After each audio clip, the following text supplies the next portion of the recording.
O presidente do Tribunal Superior Eleitoral, ministro Edson Fachin, disse durante um evento que o debate eleitoral deste ano vem sendo, abre aspas, achatado por narrativas nocivas que tensionam o espaço social, projetando uma teia de rumores descabidos que buscam, sem muito disfarce, diluir a própria República e a constitucionalidade. Fecha aspas.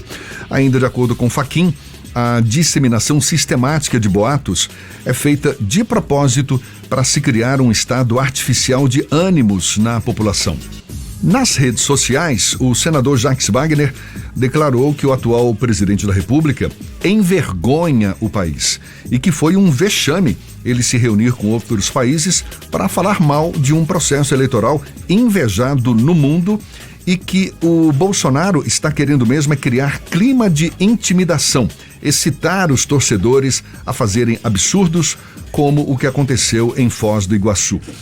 O senador da República pelo PT da Bahia, Jacques Wagner, está conosco, é com ele que a gente conversa agora. Bom dia, senador.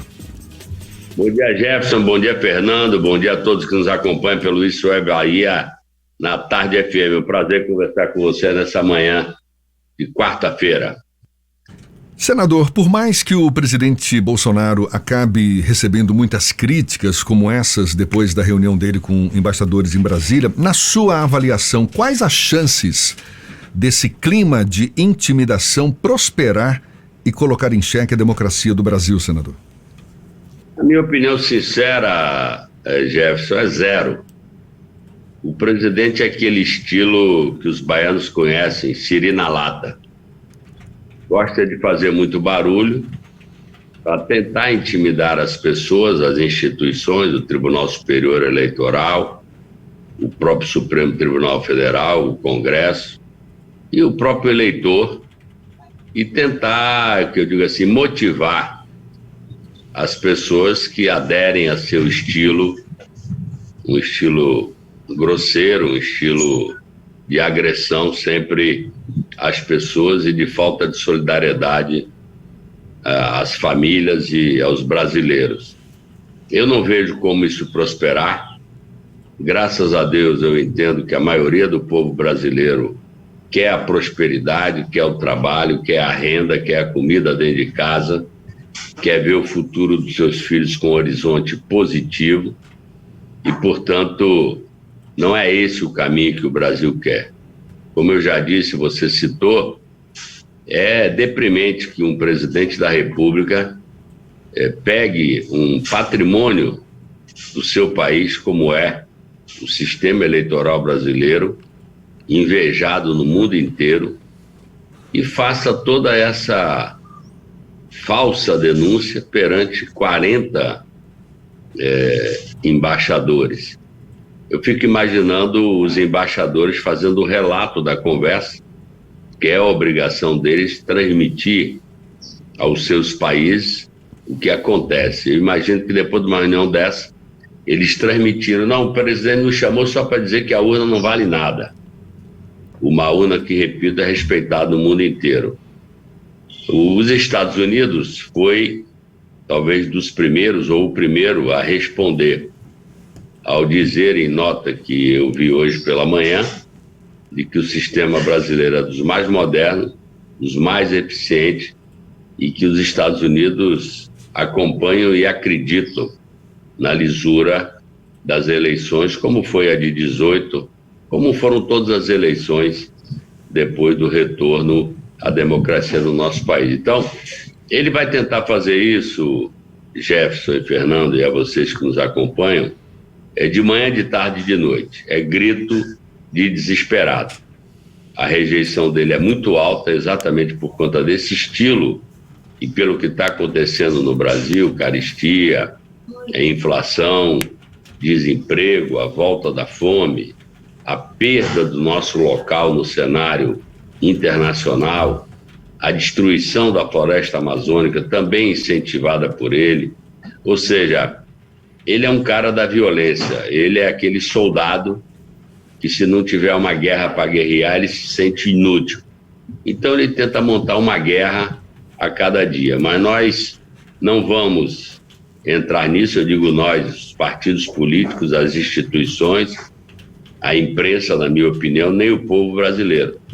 E vamos responder à gritaria dele, à ameaça dele, com a paz, a civilidade, a democracia, mostrando os nossos argumentos e caminhando para uma eleição que é o momento maior da democracia brasileira. Quais são as suas impressões sobre a pesquisa que foi divulgada domingo passado pelo Jornal à Tarde, pesquisa realizada pela Atlas Intel?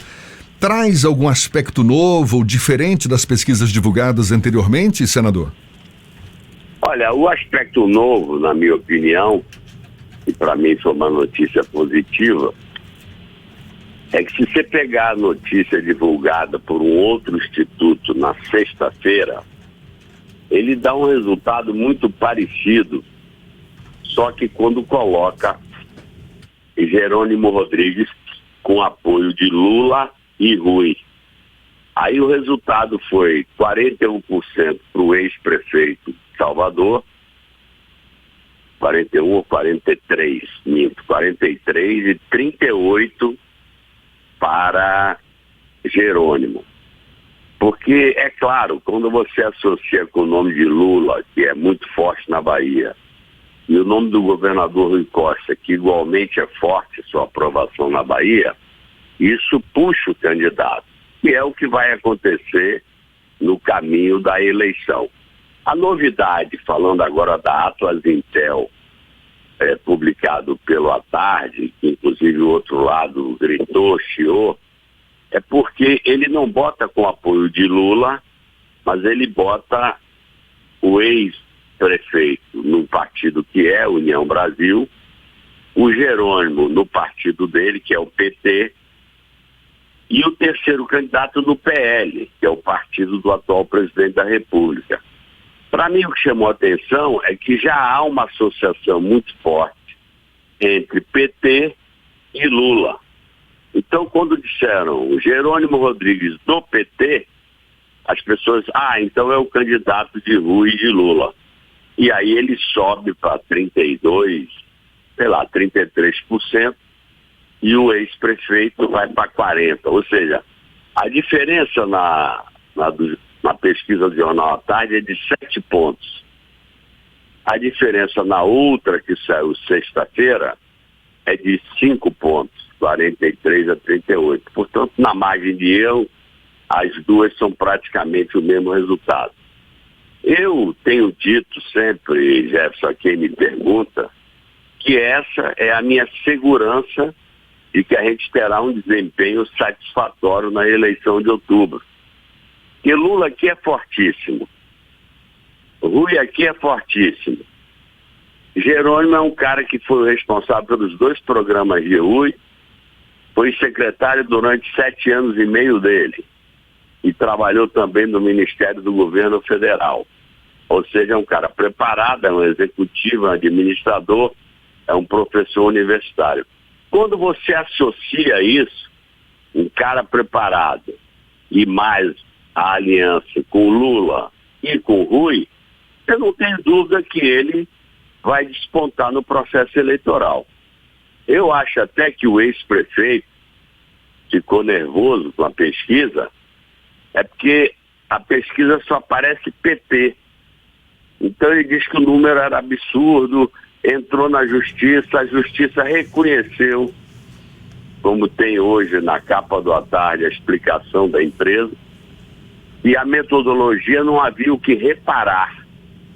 O que a desembargadora eleitoral observou é que faltava uma informação, mas que não muda a pesquisa, quer dizer, que localidade, além da cidade, que bairro que foi feito. E eles deram a explicação, que é uma pesquisa feita como é da UIPESP, do Poder 360 e da Folha de São Paulo, e são pesquisas que usam o sistema da internet, o sistema virtual. Então, para mim, essa é a pesquisa verdadeira. O ex-prefeito foi para a justiça porque, ficou nervoso com o resultado que aponta que não é o que ele acha. Ele fica achando que já ganhou e ninguém ganha eleição de véspera, nem nós, muito menos ele. Você sabe que todo mundo achava que eu estava perdido na véspera e eu ganhei a eleição no primeiro turno em 2006.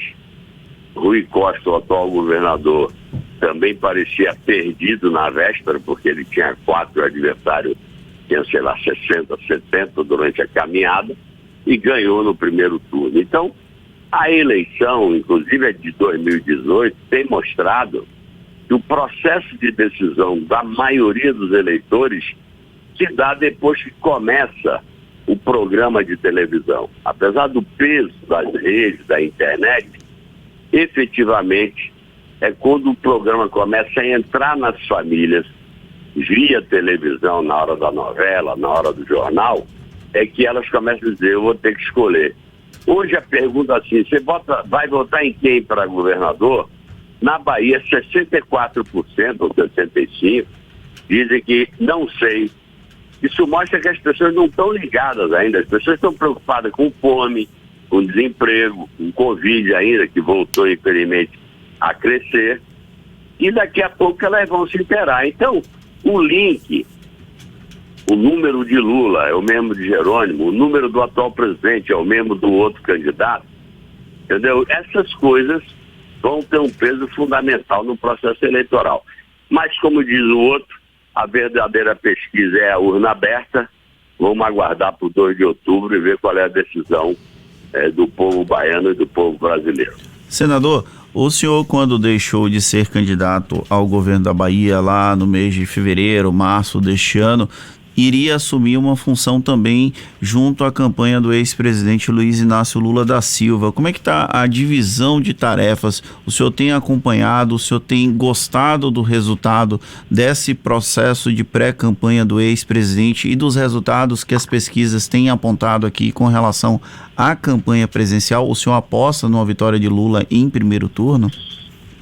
Olha, eu aposto numa vitória de Lula, tenho acompanhado, evidentemente.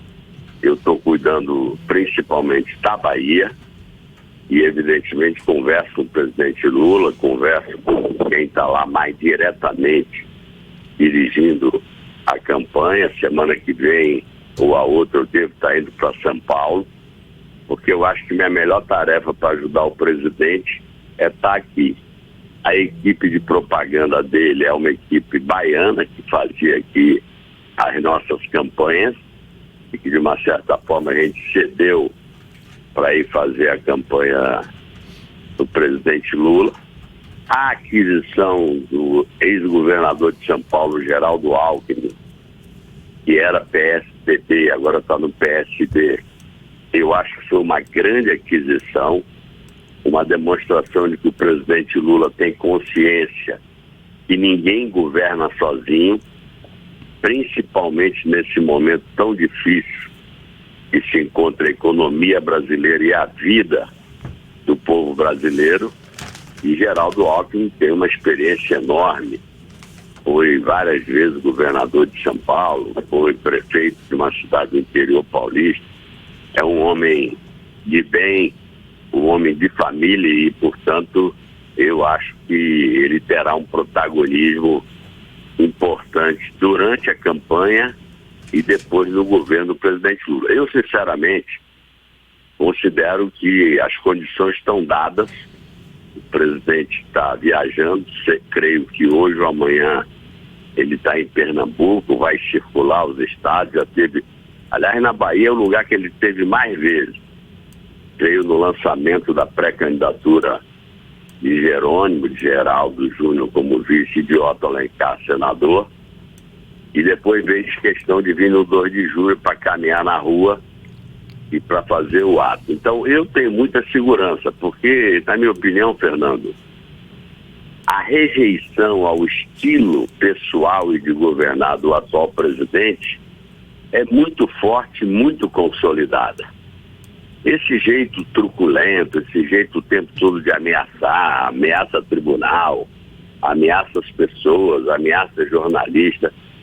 As pessoas sabem que o país, para progredir, não pode ser um país em conflito interno.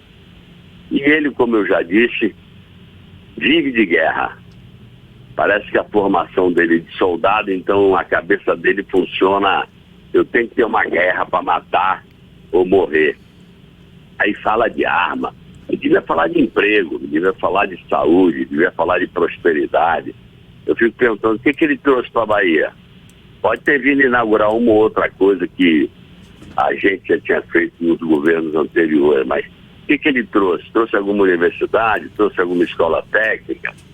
Trouxe algum grande hospital? Ao contrário, deve 500 milhões de reais ao governo do estado de convênio concluído e não pago pelo governo federal. Então, eu acho que ele não prospera. Ele não passa solidariedade, não passa carinho pelo ser humano, não passa segurança de gestão.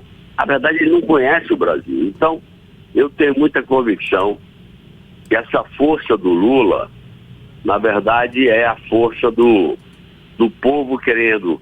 Eu quero voltar àqueles tempos de emprego, de rendas, de universidade para meus filhos, de programas que levavam meu filho para estudar no exterior. Tudo isso que, na verdade, é o viver, o dia a dia das pessoas. As pessoas querem bem-estar para viver com suas famílias e prosperarem. Por isso é que eu acho, quando a pessoa olha para trás e diz, bom, o tempo bom que eu me lembro recentemente é o tempo do ex-presidente Lula. Então, acho que a força dele vem daí. Agora, é claro que, eu não vou dizer vai ganhar no primeiro turno ou no segundo turno, eu não gosto de fazer essas apostas, e para mim isso é arrogância. Eu acho que a gente tem que ser humilde na caminhada eleitoral. Senador Jacques Wagner, senador do PT, muito obrigado pela disponibilidade, seja sempre bem-vindo aqui conosco, bom dia e até uma próxima então. Obrigado a você, Gédio, obrigado a você, Fernando, obrigado a toda a equipe aí, boa tarde, aliás, um bom dia para todos que nos acompanharam pelo Isto é Bahia da À Tarde FM. Abraço forte a todos vocês. Obrigado, um abraço também, senador. Agora 5 minutos para as 9 horas.